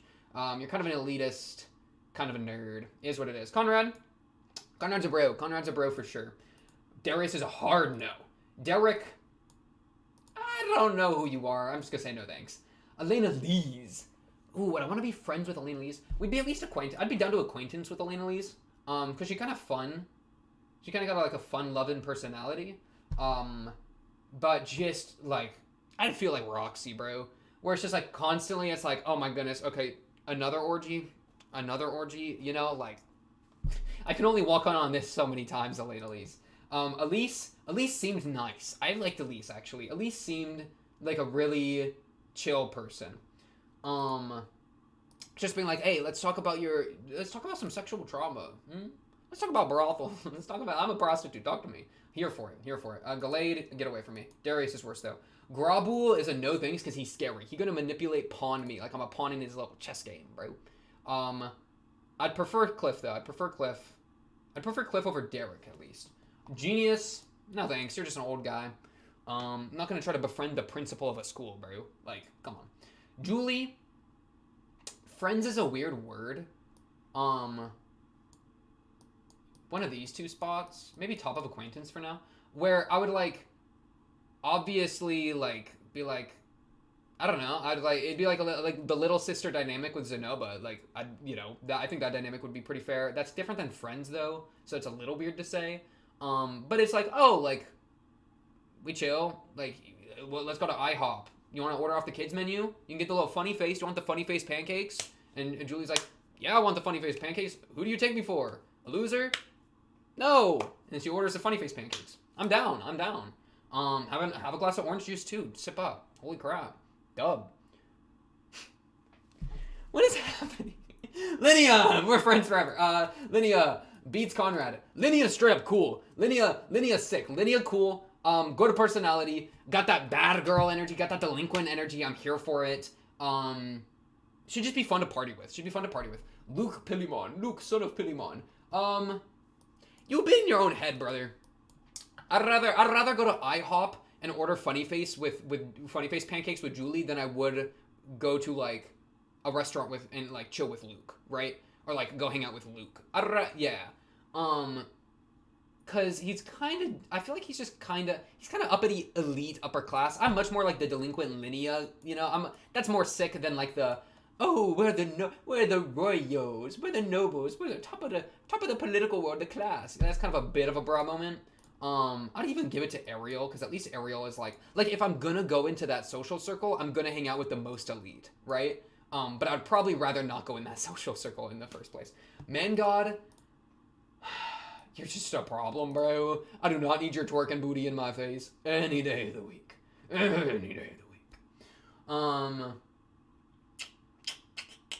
Yeah, I'd prefer hanging out with Elena Lees over Man God. I'd prefer hanging out with Cliff and Derek over Man God. Though I prefer Man God over Grabul, because Man God at least crazy in a fun way. He'd be fun to tell stories about. Grabul just gonna manipulate you. Mimir. I had acquaintance with Mimir. I had acquaintance with Mimir. Shout out my boy Mimir. Nanahoshi. Oh, I'm friends with Nanahoshi. More than Conrad. Probably less than... Well, no. I like Nana... That's the thing. I don't like prep school elite, like, that energy for, like, a friend, you know? That's a bit of a weird spot, because I feel like they'd always be looking down on me. And, like, for a friend, that doesn't quite work. But, like, the, like, popular girl in school archetype is different. Like, I'm more down with that. It's, like, popular because of personality versus popular because you were a noble born into rich status, right? There's a big difference for me there. Linnea versus Nanahoshi, low-key, I'd give it to Nanahoshi. Because I respect her grind set, bro. Imagine studying with her. Being like, alright, let's study these teleportation sigils, bro. I'd be down with that. It'd be fun to study with her. Linnea is that bad girl energy. I don't know if I'd be able to follow on that wavelength 100%. Whereas Nanahoshi, I think, is a wavelength that'd be easier for me to get on. A little less intense, which I can appreciate. Probably even prefer you to Body Gotti, because Body Gotti, I'd probably get intimidated by low key. He got like giant Machamp arms. Okay. Patras. Like, well, what's up? Oh, what's up, Patras? I bet. Next, Pilimon. Pilimon, you're like Cliff, but worse. I'm avoiding Pilimon. I'm avoiding Pilimon. I'll avoid Pilimon less than Goliade. Persina. Persina's friends probably below Conrad and Elise. Because she's like, I'd say the lesser of the duo, but she's still cool. She just like less of a personality that'd be fun to hang out with. But it'd be fun to hang out with the both of them combined. Just Persina, stop dragging me with your chicken leg, okay? Stop doing that. It's not funny. It wasn't funny the first time. You're just getting chicken grease on me. Sucks. Would I actively avoid Rudius, or would I just say no? That's not... It's not even a question of acquaintance. I would not acquaintance with Rudius. I just couldn't with Rudius. I know too much about Rudius. I know too much about his demons to like acquaintance with. I just struggle with the lad, and there's not enough about Rudius that draws me in, it invests me in like an interpersonal relationship. Would he beat Cliff? I mean, he's popular. I gotta think logically here. Like he's popular, so he's gonna hang out with he's popular and he's powerful. Cliff is just a nerd, right? And Rudius works out, so I guess he'd be cool to work out with. But like, yeah, he's just not my wavelength, bro, at all. Like the things that I see in like any of my wavelength that correlates with Rudius's wavelength is that my own wavelength that I seek to correct, right? He's like an example of like a lot of like negative behaviors, you know? That's like, oh, like these are, you know, yeah, I don't know. Is it just a no? He's worse than Patras. Is he better than Cliff? Would I rather hang out with him or Cliff? I'd rather hang out with him over Cliff, because Cliff's just a nerd. Yeah. It's just, and also like getting to know him, bro. He's got that like polite facade he puts up that is just like, that's not, I feel like that wouldn't be fun to engage with, right? I'd be sold at. I'd just get pissed. I'd be like, bro, what? Just talk to me. Like, I don't, like, you're not acting real, you know? Like, I don't need this weird, like, on top cover thing, like this cover personality you're doing. It's like we're always in the small talk phase or something, right? And then if I ever actually got real with Rudius, then I think I wouldn't like it. So, yeah, Sarah's chill. She seems nice. The Rudy Sarah interaction was like just kind of miscommunication. Was kind of just sucked, but in a way that was like I didn't really fault either of them. At the end of the day, I was kind of chill with it. So yeah, Sarah's cool. I'd prefer her over Persina. Prefer her over Elise, just because we actually get to know her better. I prefer her over I don't really remember Conrad that well, low key. Conrad, you drop. Conrad, you top of acquaintance. Sarah, I think, can go below Linnea, above Elise, though. Soldat? Hey! Soldat! Hey, get me in there. Soldat me up, Soldat me up. That is what I'm looking for. The most based man alive. Goes out drinking. Goes out to the brothel. Goes out dragon hunting. Cool. Helps you out. Stops your suicide attempts. Does it all. Is it the one? It is the only Soldat. That's what we're looking for. That's all I want. Soldat is the peak. Soldat is the peak. Soldat is the best friend. Soldat is the bro. The broest bro. The one you can always stand by. The one that will watch your back when you're going through it. Just because he wants you to be real. Because that's all I'm looking for too. Let's just be real, bro. That's my boy right there. Suzanne. Acquaintance. You were kind of not great for Rudius. You were a little two-faced. Wasn't a huge fan of that. Or like rather just like back up Rudius when Soldat's pressing him, bro. Like that rubbed me wrong.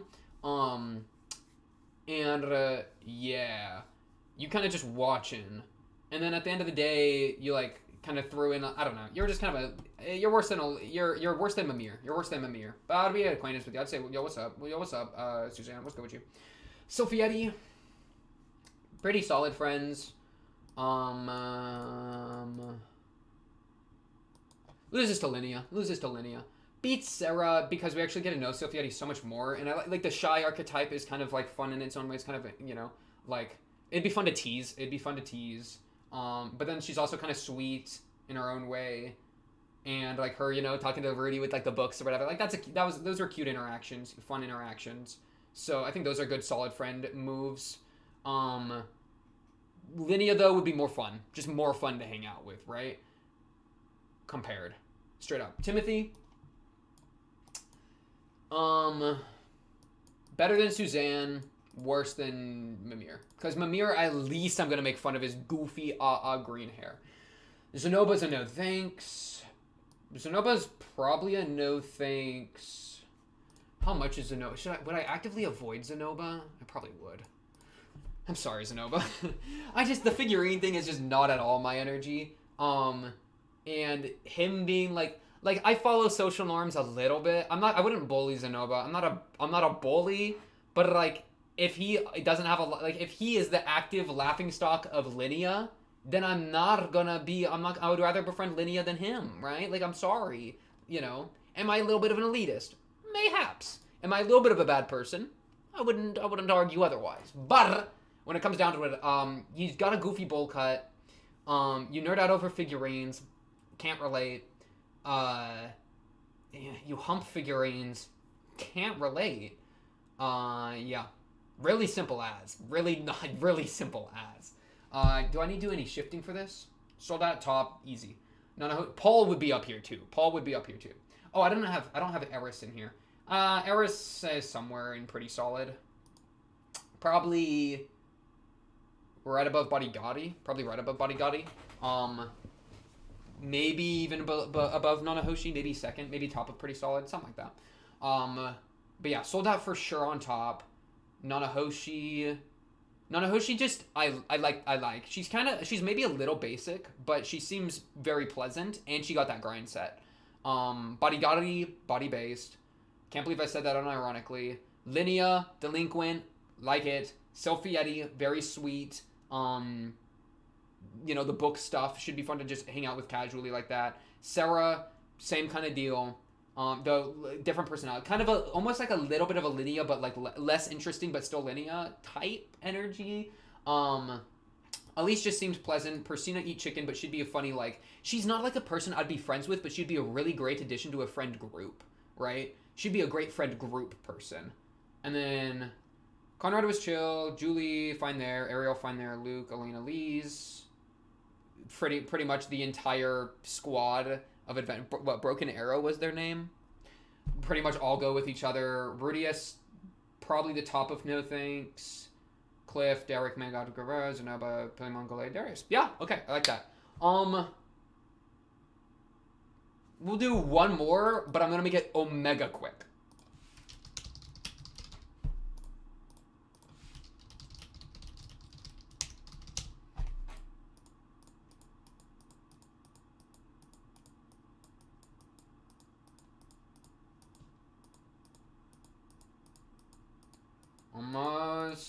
Almost. Boom!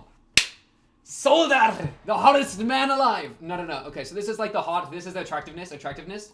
Elise, Soldat, is there anyone who I'd even want to rank? I don't know. Elena Elise, B tier. Really good. Pretty good. Bad. I'll rank Linnea's probably really good. What would I want to rank? Persina's pretty good. Hottest alive. Suzanne. Suzanne's kind of meh. Goliade, bottom of meh. I don't really want to rank most of I'm not ranking Selfie, I'm not ranking a lot of these people. Pilimon, obviously bad. A lot of these people obviously bad. Okay, I like that. There we go. There's my waifu list. I'm done. I don't wanna, that's the thing, this isn't a show I really would want to do a waifu list on with a lot of the main girls Eris, Roxy, Sylphie, because there's so much, we see so much stuff there that it stops being hypothetical and starts being kind of real, Where it's if I put Sylphie up here somewhere, then it's bro, I'm actually, we've seen Sylphie in an explicit situation before, so it stops being, a fun, abstract hypothetical and starts kind of being real, which starts making it uncomfortable, because then it's okay, I don't know if I'm trying to do that, right? So, yeah.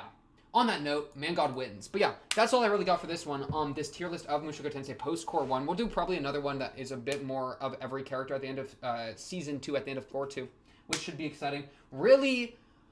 I'm in a middle state with the show. As I kind of said with the Eris stuff. where it's just definitely been a roller coaster of up and downs, right? I have my own like problems with it, of course, that I've hopefully made somewhat clear. There's also the good elements that I really appreciate as well, so it kind of fluctuates in that way. You know, I won't get into all that. I hopefully have talked about that enough previously. Perhaps at the end of the core 2, I can do a deeper, like, okay, where would I actually, like, how would I actually rank this show as a whole? But I don't even know if I really want to do that, right? But I've talked about that before. Overall, it's been a very up and down show in a lot of different ways. I think that's been very clear. But yeah, I mean, it is what it is, and we keep trekking on, right? At least we've seen it and experienced it together. Aw, isn't that kind of cute? All right, isn't that kind of cute? Wow, we were on the roller coaster together. Adorable. But yeah, that's all I really got for this one. This episode of Tier List Andy. On to the next for Mushoku Tensei. That'll be episode like 13 or whatever, the first episode of Core 2. And then after all of that, we'll do another tier list. But until the next episode, that's all I got for tonight. Of course, if you like the video, subscribe. If you're new, blah, blah, blah. Comment below if you have anything to say or join the Discord and talk to me other people there. I also have a little Patreon now if you want to donate. There's no benefits, but just throwing that out there, adding that to the list. Check the About Me for other links as well. But until then, till the next episode, that's all I got for tonight. I'll be seeing you then. Peace.